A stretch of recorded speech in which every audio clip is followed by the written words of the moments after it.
Panjgur SP Asif Faraz की हिदायत पर एसडीपीओ मीरजान बलोच, एसएचओ सिटी तौफीक अहमद, ट्रैफिक सेक्शन के इंचार्ज ने बढ़ते हुए ट्रैफिक हादसात की रोकथाम, टिंटेड ग्लासेस के खिलाफ मुहिम और शहरियों को ट्रैफिक के कवानीन से आगाही देने के सिलसिले में जावेद चौक पर नाकाबंदी करके ड्राइविंग लाइसेंस चेक किए और गाड़ियों पर से टिंटेड ग्लासेस भी हटाए।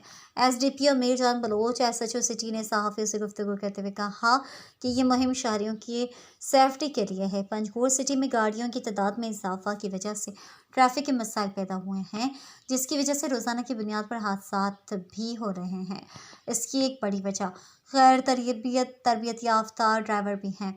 इस बात के पेश नज़र एसपी पंजगुर ने ट्रैफिक कवानीन पर सख्ती से अमल दरामद करने का कहा, लिहाजा शहरी अपने लिए ड्राइविंग लाइसेंस बनवाएं, इसके बगैर ट्रैफिक कवानीन के तहत कार्रवाई होगी। उन्होंने टिंटेड ग्लासेस के हवाले से जारी मुहिम के दौरान शहरियों से पुलिस के साथ ताउन करने का भी कहा।